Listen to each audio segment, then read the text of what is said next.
want to live independently, but are starting to feel unsteady on your feet?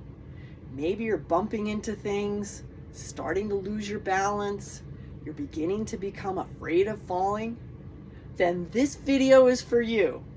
I'm Coach Kate, and today we're focusing on ankle mobility because it's commonly lost with aging, and it's the key to increase your sense of safety, your sense of body awareness, and balance so you can maintain your functional independence and reduce your risk of falling.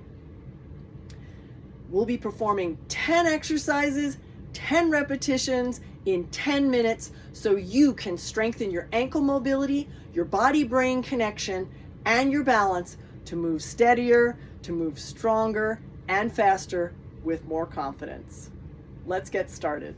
Okay, so sitting in a sturdy chair with hips aligned with knees or slightly higher to keep stress off the hips.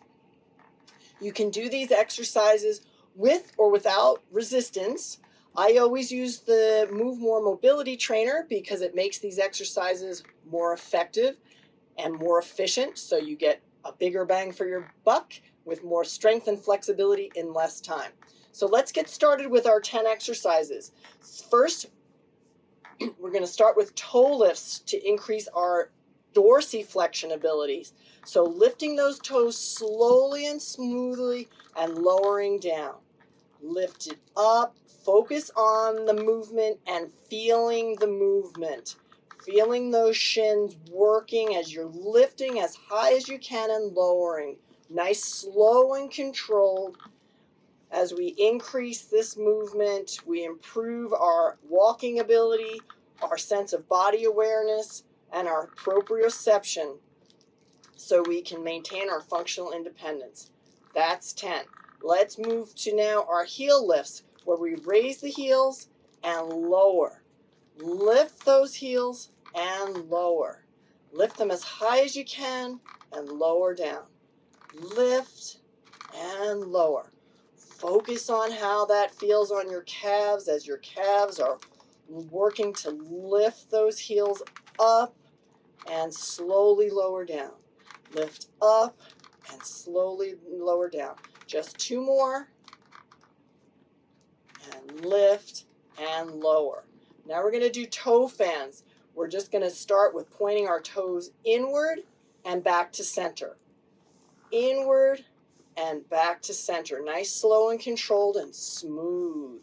Focus on that feeling of pointing the toes in and out. Be sure that your knees are staying aligned with your hips because we want that movement coming from the ankles and we don't want to compensate with knees moving inward. And back to center. Roll, pointing toes in and back to center. Last one. Now we're going to point toes out. We're going to go outward and back to center. Point outward and back to center. So not sitting nice and tall, maintaining upright posture, feeling that crown of the head lifting towards the ceiling on every inhalation. Those shoulders are back and down. This is 7. No, this is 7. This is 8.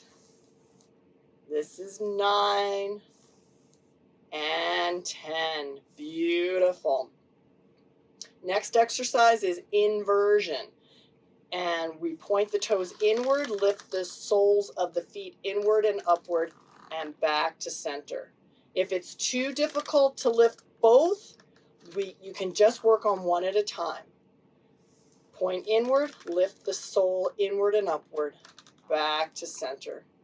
Point inward, lift the sole upward and inward, back to center.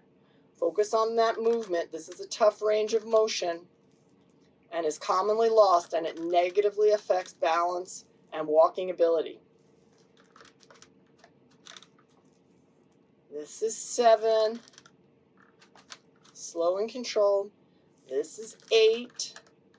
And if you're not able to quite get this range of motion, just visualize it in your mind's eye. This is 10. Beautiful. Now, E version, maintaining alignment with those knees and hips.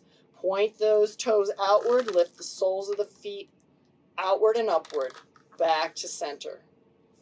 Outward and upward with the soles of the feet, back to center. This is a smaller range of motion than inversion. And this is a very difficult range of motion for most of the older adult clients that I work with. But over time, with consistent practice, you improve that range of motion, the strength, and the body-brain connection. So you're improving that mobility and stability with each step you take. This is 10. Last one. Beautiful. Back to center. Our next exercise is pronation, where we're going to roll to the inside edge of your feet. And once again, it's a very small movement, and it's very easy to get those knees involved to increase that range of motion. But we want that movement to be coming from the ankles. So your knees will move in slightly as you roll to that inside edge of your feet, but maintain as much alignment with the knees and hips as possible. So those knees stay relatively in front of the hips with just a slight movement inward and not touching. This is 9, and this is 10. Beautiful. The next exercise is supination, rolling to the outside edge of the feet. And once again, keep those knees as aligned with the hips as possible. It's very easy for those knees to go outward. That's not the objective here. We want that movement coming from the ankles. Roll outward and back down. Outward and back down. Outward and back down.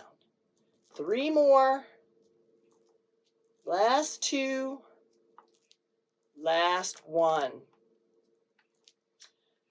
Next exercise is number 9, ankle O's, where we lift the toes, think of the toes as pencils, and make circles with the toes. We're going to make clockwise circles. So here we go. 1, and move through a comfortable, pain-free range of motion. You never want to move into pain. 4, 5, 6, 7, pivoting off those heels. 8, 9, and 10. Reverse directions now. Counterclockwise circles for 10, 9, 8. Slow and controlled. 6, 5. As smooth as you can. 4. As large as it's comfortable. 2. Last 1. Beautiful.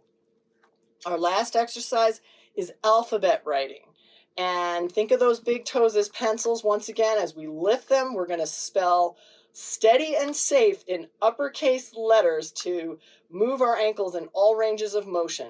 So steady, S, T, E, A, slow and controlled, D, Y, space. Whew.